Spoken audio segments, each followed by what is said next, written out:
When I was 12 years old, my dad got arrested for torture and spousal abuse. And a lot of people will ask me, how did you feel during your abusive childhood? Normal. I felt normal because that's what I thought everything was. Welcome to Trauma Dump, Episode 2. I am Alec Hamlin, and I will be dumping my trauma onto you because I can't afford a therapist. I am not a therapist. I am just some random guy with probably a bunch of mental issues. So if you like hearing trauma being dumped upon you from slightly crazy individuals, then how about you take a seat on the couch and listen up? The thing that I want to talk about today is how normalized abuse becomes when it's so frequent in your life. So for me, I grew up in a very abusive household. For the first 12 years of my life, that was when my dad was around. The absolute worst of the chaos happened from ages 11 to 12, but before 11, he was still a very abusive guy. He was still somebody that we were all very scared of. But the thing is that a lot of people have this misconception when you grow up in an abusive home like that, you're just constantly just fearing for your life every single moment. It's just not like that. The thing is that it just becomes your normal life. And you have moments of extreme chaos and terror. And I think we were all always at least on edge to a degree. But at the same time, I still have good memories from my childhood. I have good memories from my abuser, my dad. We would have holidays where he would have his shit together and he would basically be fun to be around. You know, there were moments where my dad would be very childlike when he's hanging around us kids. And I think part of that was because he put off this image that he didn't get to have a childhood because he lived in such a chaotic home. That is up for debate. Because I've talked to my uncle and he has a very different account of what their childhood was like.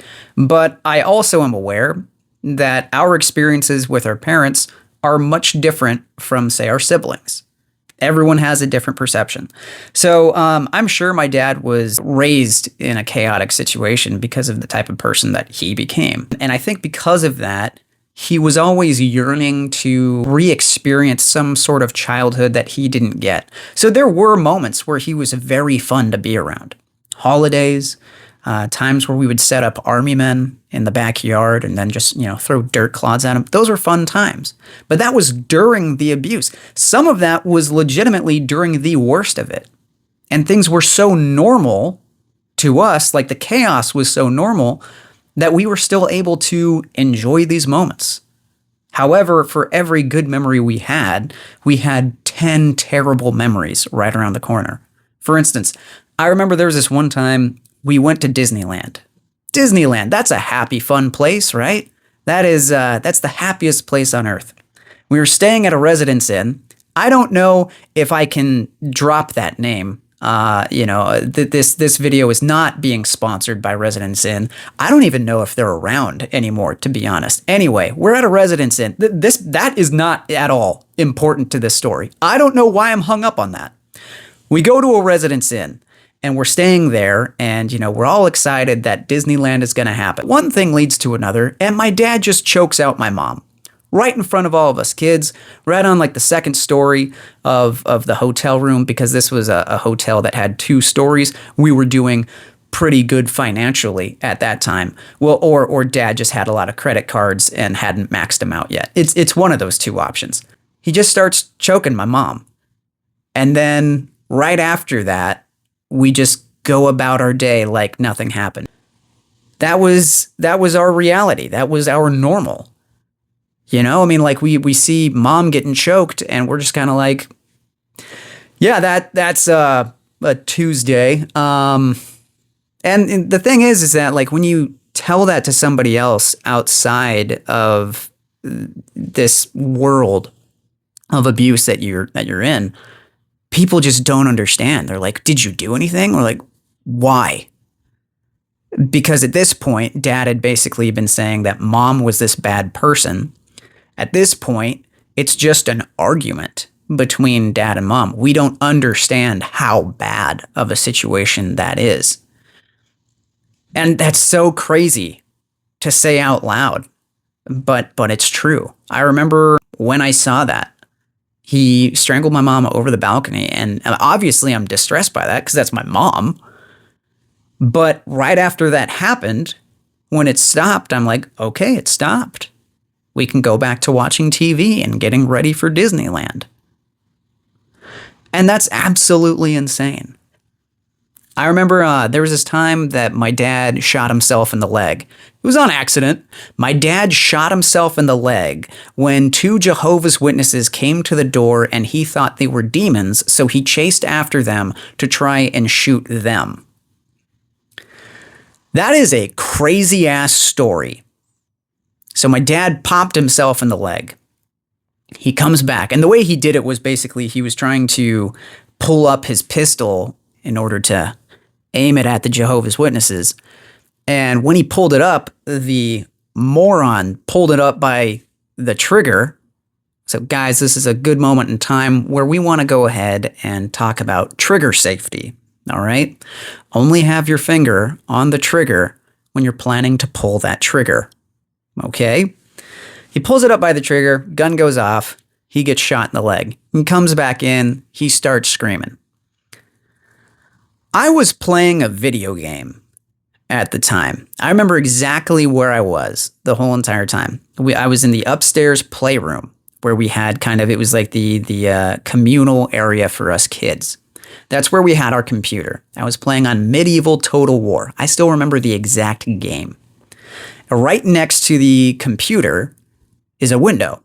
So I'm playing on the game, and I look to my left, and I see Dad come running out, and then it doesn't sound like a gunshot.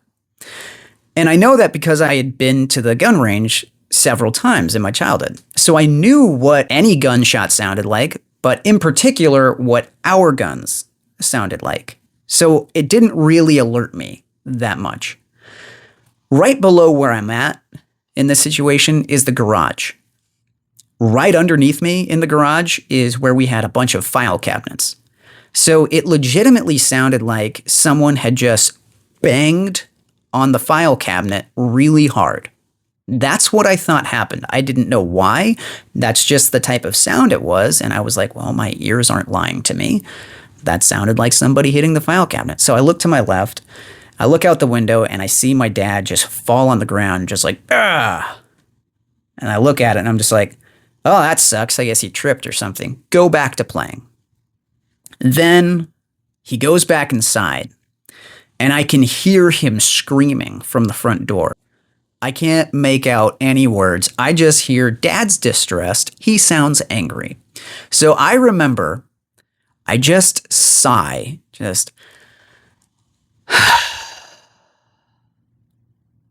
So Dad's clearly hurt. And if he comes upstairs and sees me playing a computer game, he's going to be mad. Guess I have to stop playing my computer game. I remember I was annoyed. So I get up, I go downstairs, and this is how normal the abuse was. This is how normal craziness in the Hamlin household was. I go downstairs and I see my brother giving the most chillingly calm call to 911 that I have ever seen a human being in my life give. He's just on the phone like, yeah. Yeah. 9mm. Mm-hmm. Yeah. I think in the leg. I'm not quite sure. Yeah. Like, it's just, there's no emotion at all. Just very, tell it how it is type of situation. Just like, this happened. Come over whenever you guys can. And all while this is happening, by the way, my dad is screaming down the hall. And Ryan's just kind of like, yep. Yeah. Yeah. Yeah, I mean, like, if you guys can, like, I mean, that'd be cool if you guys could show up. Like it was chilling. I walk down the hallway and I see blood on the carpet. and my dad is laying down shaking, and my mom is over him, like holding him and all that. And my dad is saying, "I love you so much, honey. I love you so much." And I remember the first thing that went through my head was, oh boy, dad's telling mom that he loves her? That's not a good sign. I don't remember the last time that I heard dad say, "I love you, honey." Something probably terrible has happened. Oh boy. And I, peer more into it, and I just see how much blood is in the area, and I'm just like, oh wow. I remember my mom just kind of gives me a look like, just go, just kind of. I was like, okay, that's a traumatic situation for anybody, and I don't care how crappy your dad is, how abusive your dad is. That is a situation that sticks with a human being. How do I know? Because it happened to me. I think for any normal person, the reaction would be terror, would be, possibly breaking down into tears. But for me, even this crazy of a thing, it felt crazy. It felt very new. I had never witnessed this before, but at the same time, this was on a level of normality that I was used to. I was used to being in an unnormal situation. A lack of normal was my normal. So I just walked away. I didn't cry. I wasn't freaking out. It was just, once again, kind of a, this is what happened type of situation. Very, very methodical, very unemotional. I was worried, but I wasn't overtly scared. I wasn't terrified like a child should be in that situation. So what happened next? Police show up. The ambulance shows up. Dad gets put into an ambulance. He was trying to tell people that he got sniped. So later on, he was, I guess, telling people at the bar or something like, yeah, I know, like they got snipers on the ridge. They were coming to get me. They blasted my leg. It was crazy.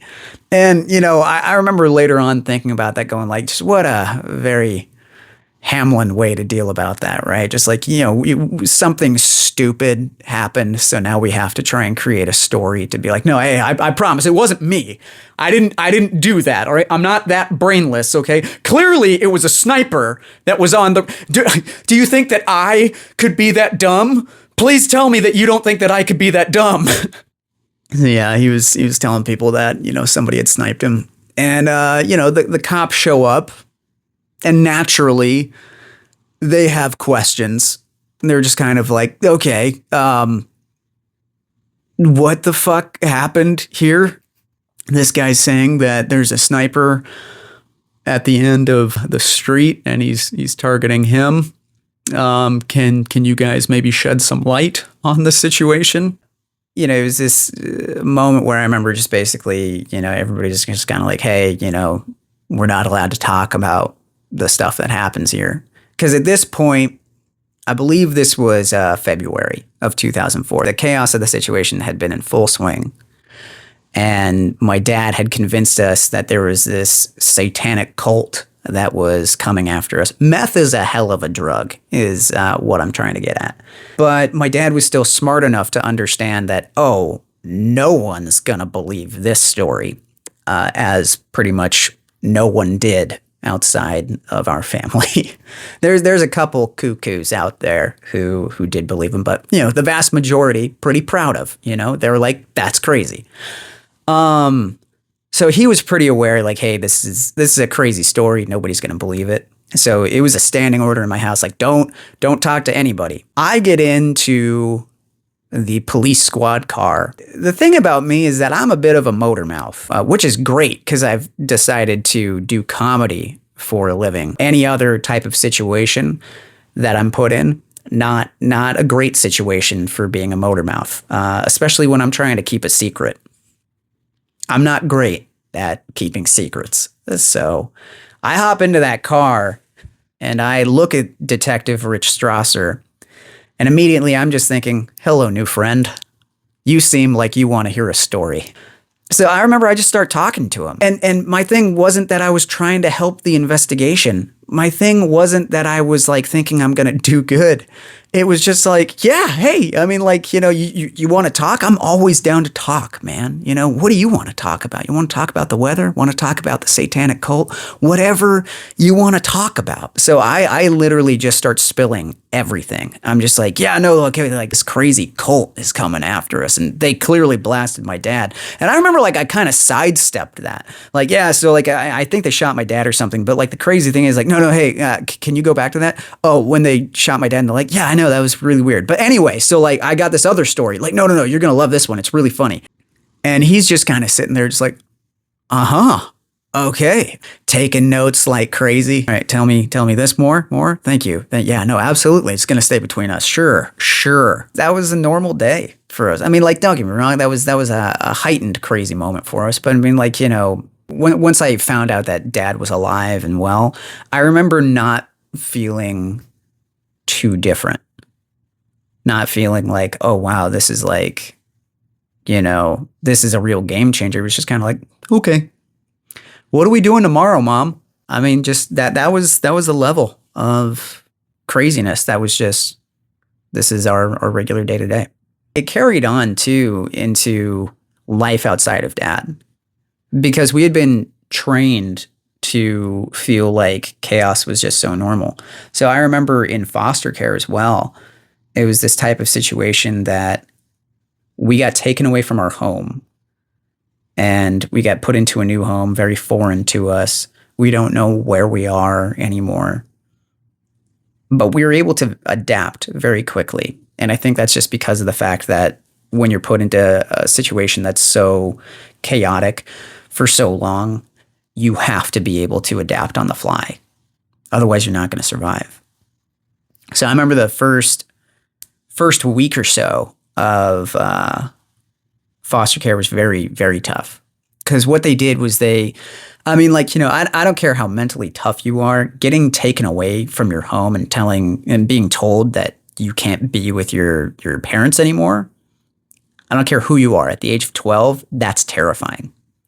Right? The oldest in our family was 16. And he's being told, hey, you're getting taken out of your home. You can't be with your parents anymore. And then we had my sisters who were younger than me even.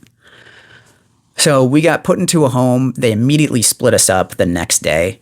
They took Ryan, my older brother, because they were worried that he had too much influence on us. So then I think I lasted maybe a week, maybe 2 weeks later. And then that's when they basically realized, okay, we want just the boys in general to be separated from the girls. So I was able to get reunited with Ryan, which, yeah, and this is the shitty thing, is that when Ryan left, Ryan was like the glue of the family. Ryan was very much the dad that we all needed and depended on. And it's something that he absolutely hates to be told. And I understand why, because I think he feels responsible for issues that we had. Like, he didn't do enough for us when, I mean, that's absolutely bullshit. Number one, he did. And number two, it wasn't ever his responsibility to do that. And number two, I mean, I could honestly see some righteous resentment of being cast into that position. I mean, he's never been resentful of us over that, at least. But I think it'd be natural for anyone to kind of look back and see their robbed childhood and basically be like, yeah, it sucks that my parents put me into that situation where I had to be the parent. Anyway, sorry, getting ahead of myself. He was very much the person who was keeping us going. He got taken out, and then I'm the second oldest. I'm next in line. I was a fucking mess. I still am. Trying to get better. Every day is a new day, baby. I was not in a good position. I was scared. I had always been kind of the second in command and never the leader. And that was a position that I was very happy with. Now I've got two sisters who are looking to me to try and figure things out. And I was a very angry and aggressive person, and toward my sisters too. So I'm sure that was also a terrifying thing for them. Oh, hey, great. We've got this guy who's watching out for us now. We're screwed. And that's very much how I felt. I felt the pressure coming down on me. Like, as far as like, when we're talking about normality, this was one of the few times in my childhood at that point where I didn't feel like, oh, wow, like, I can just shake this off anymore. This was a situation where I felt this immediate pressure and I felt like I was crumbling under that. So I tried my best. I remember one night I'm just breaking down to my sisters like, I did terrible things to you. I'm so sorry. Like, yada. And looking back on it, like that probably not the best move to try and keep up morale. Like, probably didn't inspire too much hope. And my sister's like, okay, yeah, he's gone. We don't have anybody now. So it was a week or two that passed by, and then I got reunited with Ryan. And I this is the shitty thing that I'm saying is just that I felt so relieved, and I did feel like I was betraying my sisters at that point. I felt like I was letting them down because I got taken away, and I knew that, hey, they don't have anybody who's watching them now. But there was this part of me that was just relieved that I didn't have to be in charge anymore, as fucked up as that is to say. But like pretty much right after that, I got put back into my brother's care in a sense. And that adaptation, that ability to kind of go with the flow just flipped. I got put into a shelter with my brother, and things did kind of feel normal. We had structure. I had my brother back, and now I had some new people that I could go ahead and make friends with. What I'm trying to get at is just basically, I remember how quickly that flip just switched back to this is normal. We went through multiple different foster homes. We went through multiple different, places that took care of us. And that became our new normal. And I remember just very quickly, we were okay with our situation. Everything was fine, and things weren't fine. We had to go to court, to decide the fate of what was going on in our family. We weren't living with our parents anymore. Our dad was in jail. And yet, here we were in the shelter, cracking jokes, making friends, having joyous moments. It's just crazy. Yeah, I think that is a beautifully tragic ability that humans have, is this ability to adapt. And I say it's beautifully tragic because it's something that is so strong in us humans, to that will to survive, that will to adapt to new situations. It's a way that we protect ourselves. But it's tragic because no kid should ever have to be in that type of situation where they feel that way, where that instinct has to engage. Our last foster parent, Jake, great guy. Jake was a really good parent that we needed, that I at least needed. I can't speak for anybody else. I can only speak for me. He was somebody that I really looked up to. He was somebody that I needed at that point, and he made me feel safe and loved and cared for. So we were coming out of a bad foster home. We just did not click with these people. And they were meant to be temporary. Jake's situation was more of a, hey, this is going to be a long-term thing. You're going to stay here until we can either get you back to your mom, or if you need to get adopted, or whatever the plan is. We ended up getting back to our mom. But we go to have this interview with Jake. And, this is a situation where you're, in a sense, looking for a new parent. That should not be a good situation for a kid. That should not be a normal situation for a kid. And the first question that I asked him, hey, do you have Pepsi at your house? Because the last place that we were at just had Diet Pepsi, and I like Pepsi. This video is not sponsored by Pepsi, but what if it was? That would be a great commercial, wouldn't it? I think that's a good point to express our sponsors for this video. This video is being sponsored by Grifters Cola. Grifters Cola. The first 9 lawsuits didn't work out. Bring on number 10. That was a regrettable sponsorship. I don't know why we signed with them, but the contract said forever. So looks like we're stuck with them. When we're talking about normal, I think the crazy thing is that the fact that holidays, a very stressful period, were actually, for the most part, good memories with my dad. The day of, that is. So, like, for example, Christmas. Christmas night, Christmas morning. Usually pretty cool. Dad would be super, in the mood. He'd be energetic. He'd be like a kid again, like I talked about. Like the night before, he's like, kids, Santa's coming. He's going to come in. He's going to give us all so many presents. You guys are going to love this. We'd be all jazzed up, just like, yeah, I can't wait till he's coming. Like, oh yeah, he's going to come because you guys have been so good. You guys are going to get the best Christmas ever. Now we're all going to go and sleep in my room. And then we're going to wake up in the morning. We're going to go out. We're going to have some Christmas presents. Yay! And it'd be fun. Go out there, see a whole bunch of presents under the Christmas tree. That was a great time. But the lead up to each holiday was terrible. I remember me and my brother being tasked with having to set up decorations for Christmas.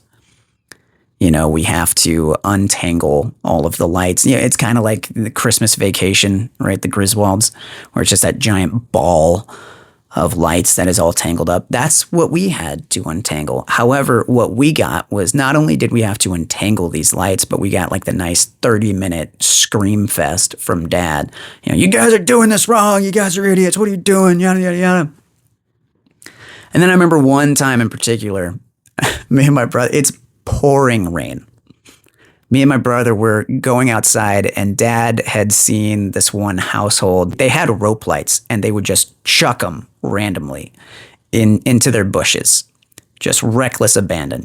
There was no structure or anything. It was just controlled chaos. And my dad was like, that is art. And we must have art in this front yard. So he wanted us to go and do that. So it's pouring rain. We're going over to this electrical socket outside. Me and my brother just staring at it like, you plug it in. No, you plug it in. No, you plug it in. I don't want to get shocked. So you plug it in. Well, I'm the younger one, and you have a duty to protect me. I'm the older one, so you have to listen to me. So you plug it in. As a wonderful moment in our decorate. And here's the thing too, is like if you go and ask Dad to help, he's just going to go and scream at you. That is until we go back inside. Then he comes out, nosebleed from the cocaine. He's just like, kids, I just saw the funniest thing in the world. It's called Jeff Foxworthy. It's great. That is the most white trash thing that I've ever said. Like, Dad coming out and, nosebleed from cocaine after he's just watched the, Jeff Foxworthy blue collar comedy tour. I'm sure that I could get more white trash with it. Well, let's be honest too. He was wearing just a robe and a Dallas Cowboys hat. So that's pretty white trash. I don't know if we can beat that or not. We would have high stress situations, but then in that high stress, we would have normality. The night that my dad threw a sewing machine at my mom's face, that was a really bad night. It was a big fight that he was having with her. I remember he threw her into the wall so hard that we were on the other side of that room, and I saw the wall like reverberate, like, just basically kind of shake. And he threw a sewing machine at her face. Like her face is covered in blood. We watched a movie. right after that. I mean, like, the whole entire lead up to that was we were going to watch a family movie out in the living room, and we were waiting for Dad. The family movie, by the way, was Wind Talkers with Nicolas Cage. I mean, this is a movie where, spoiler alert, Christian Slater gets his head chopped off during a bonsai charge. That was the family movie that Dad was going to show us children. Um, it's a terrible film, by the way. Like, it's so bad.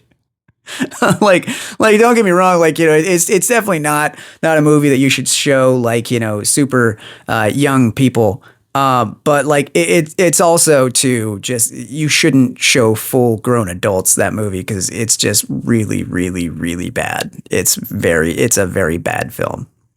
You should show everybody that movie because it's hilarious. So I remember that whole entire fight happened, and we were just waiting for him. Like, I still remember the DVD menu playing over and over and over again. I remember the tune to it,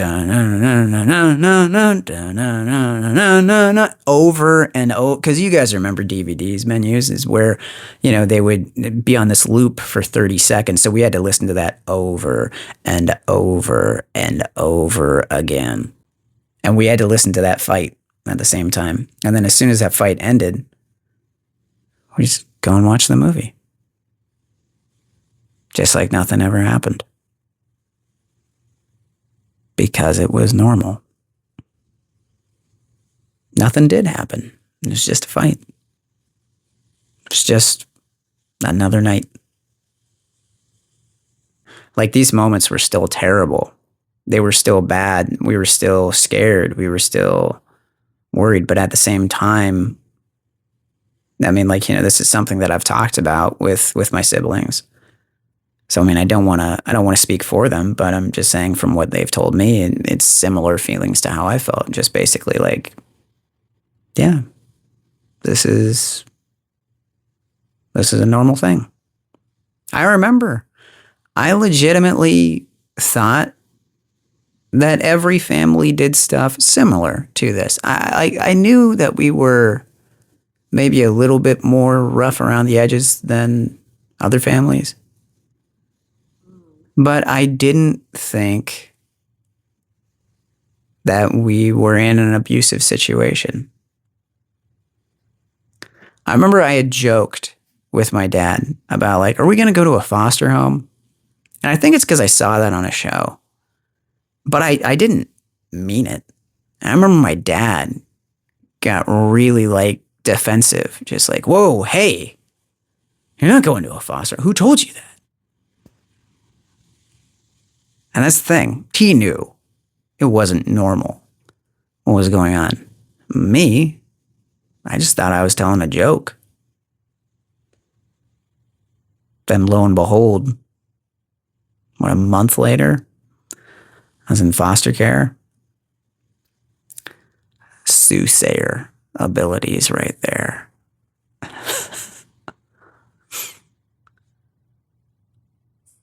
Yeah, I just thought that my dad was a hard ass. That was the thing, I didn't think that he was abusive. I just thought, oh yeah, he just disciplines pretty rough,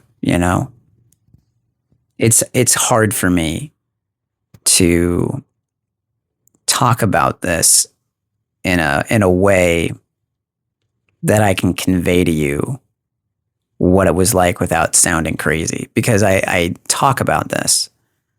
I talk about this with you right now, and it sounds fucking nuts coming out of my mouth. How the fuck didn't you think that this was crazy? How didn't you think that this was not normal? My dad used a lot of things to control us. He used religion. He was he liked to, call himself a Christian. And so obviously, we were all raised Christian. And he was telling us how, he had gotten visions from God, and that he needed to destroy these members of the cult and these people on my mom's side of the family who were, cultists and worshippers of the dark arts. So when you're telling somebody, like a small child, hey, I got messages from God, and you've raised them as a Christian, you're going to think that, oh, yeah, that checks out. I remember, so court happened 2006. So for the actual trial, I was a freshman in high school. I had matured a little bit from when I was 12, right? So when I was 12 years old, I was very much into film. I still am, but I would do this thing where I would just quote movies randomly with no lead up to it. I could just be in a random conversation with somebody, and then all of a sudden I just start doing a movie line. It's a very cringy thing to do, but I was apparently very impressionable as a child. I was getting interviewed by the police at 12 years old, and they go back in to have their conversation and just basically, go like, yeah, so this family's fucked. Um, and they're on the other side of the glass. I'm not realizing that, even though I've seen countless cop films, should have known they were literally right on the other side. But I just start spouting off movie lines from Bugsy. Bugsy, of all films. Random Warren Beatty film that a 12-year-old, most 12-year-olds probably shouldn't have or wouldn't have seen. And I just remember there's, this one scene that stuck with me, and I'm just, sitting there waiting for the cop to come back, and all of a sudden, out of nowhere, there is no build up to this, just, you can't kill me, I can't kill me, click. That's a scene in the movie.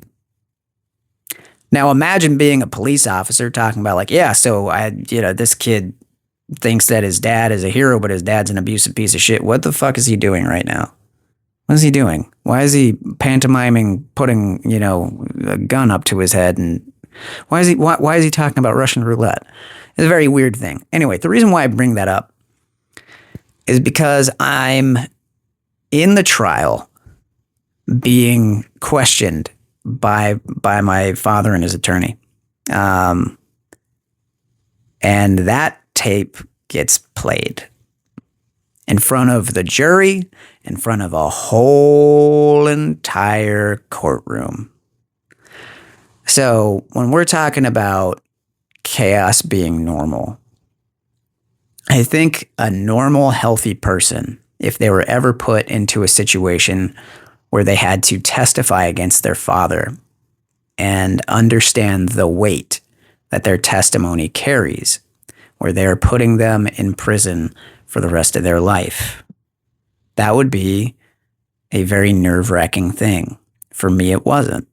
For me, it was just like, something we got to do. That dad was the clear bad guy. I have no problem doing it.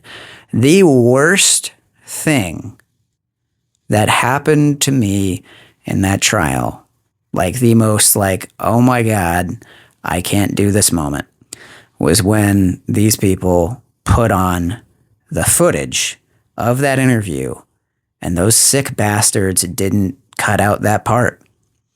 So I just had to sit there in shame, just like, oh my God, please end it, please end it, please end it, please end it, please end it, please end it. And nobody ended it.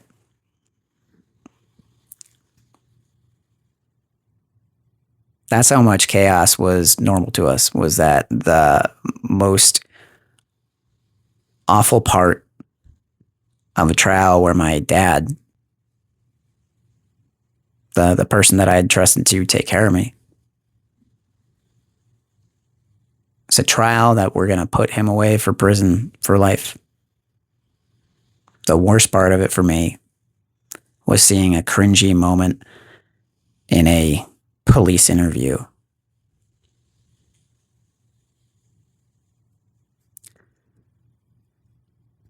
You go through abuse, it takes away so much from you. It takes away normality. It takes away feeling safe, feeling like a human being. And I don't think that you truly realize that until much later, until you start to heal. Because for me, I'm 33 now. And I've unlearned a lot of behavior. I've tried to work on myself, and I think I've done a pretty good job of it. And the thing is that, when you get to my age, you start to look back on your life and you have a completely different perspective of what you went through, who you were. And back in my 20s, I think I was just an absolutely awful person. At the time, I felt like a normal 20-year-old healthy guy. Didn't realize that I was dealing with so much mental issues from what had happened to me. It wasn't until later on I started looking at my own behavior and realized this just isn't who I want to be. But at the age of 33, I can look back at my childhood and see things differently. See just how much I was broken. And I think the indicator is because of how normal I acted to so many things. I rarely cried, if ever, to actual depression, like when I was a kid.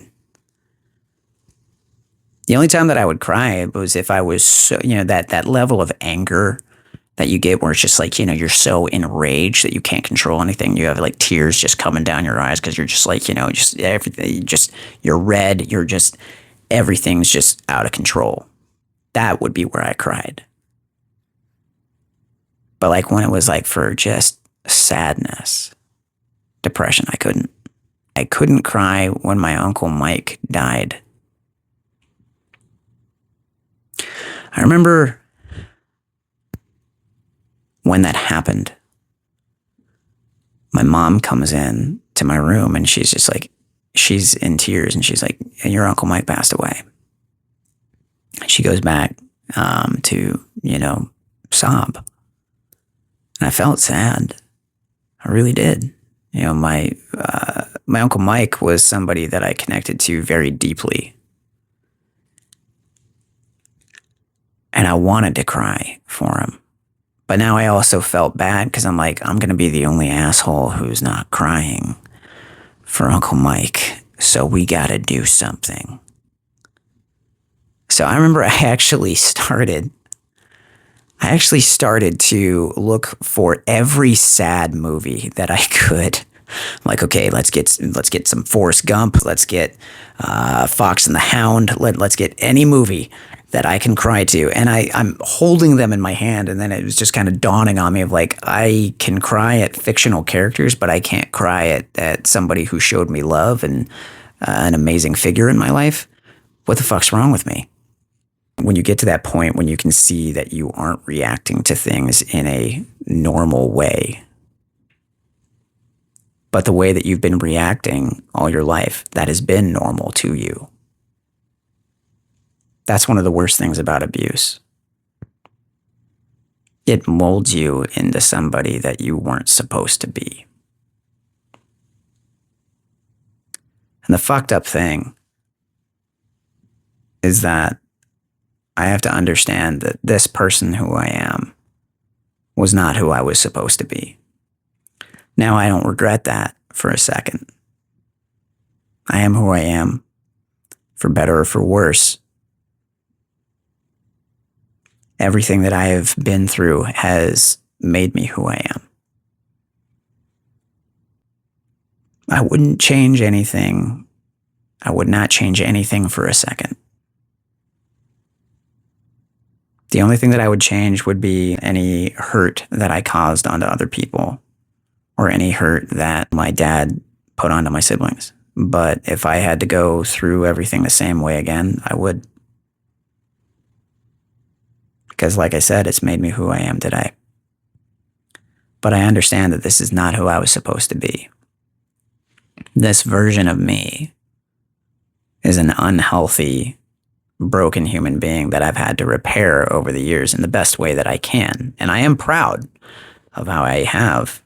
And part of the pride that I've felt in how I've changed is the fact that I've noticed how I've reacted to things.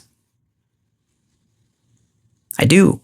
cry more. I'm more of an emotional guy. There's certain movie scenes that didn't used to affect me earlier on, but now in a different stage of my life, I can see it in a different perspective, and it'll get me.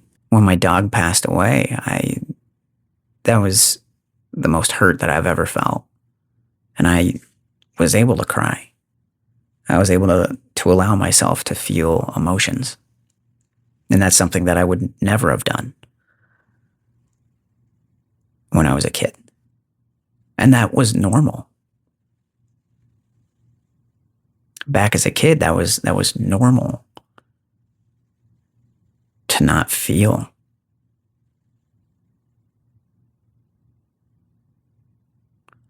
And for anyone who's listening, all 5 of you out there, if there's one thing that you can learn from this podcast, from me, it's okay to allow yourself to feel emotions. It's okay to cry. It's okay to talk about things. It's okay to go and get therapy. It's not a weakness, it's a strength. That's what I wanted to talk about today. It was just basically how normal abuse feels to you when you go through it. My mom gave a perfect metaphor for what it's like. If you put a frog into a boiling pot, he's going to jump right out because just, oh, wow, hey, no, this is boiling. This is killing me. But if you put a frog into a pot of water and gradually start to heat it up, he's just going to stay there until he boils to death. Because he doesn't really notice that this is killing him. And that's what abuse is. It's very gradual. It molds you into this type of thinking that it's okay. That this reality that you're living in, this chaos reality, is what everybody lives in, and you're just living another normal life. If you are going through abuse right now, I hope that you're okay. I hope that you can find the courage to leave that situation that you're in. I hope that you can find the courage and inner strength and inner love to realize that you deserve better.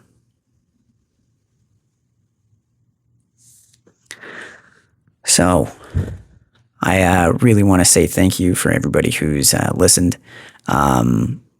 This podcast is not going to be just drama or anything like that. And I did want to try and be a bit funnier in this episode to kind of show the duality of what the tone of this podcast is going to be. It's going to be funny at times. It's going to be tragic and sad at others. I think this episode was a bit more on the heavy side. I get why. But next episode, I think I'm going to be talking about a more positive topic. And I do really want to talk about the shelter that I stayed at, because that was actually a very good situation for me. So I just want to say thank you to everyone who's been listening. I know this episode I kind of just rambled on a little bit more. It kind of felt like there was a lack of structure to it, but that's kind of what this podcast is all about. It's just dump your trauma, in any way, shape, or form that happens. We will be having guests on this podcast, hopefully sometime soon. So, hey, who knows? Maybe if you ever want to dump your trauma, you can come over here onto the couch and talk about it. But before I go, I just want to let you all know that you are all people of value. You guys all matter. Your feelings matter. Who you are matters. You have made somebody's life better by being in it. If you were not here, there would be somebody who would be devastated that you were gone. And I just want you to know that I and others in your life are proud of you. because you had the courage to get up out of bed this morning. And sometimes, unfortunately, that can be the hardest thing that we have to do. I know from experience. Have a good one, guys. Stay safe. And I will see you in the next one. Peace.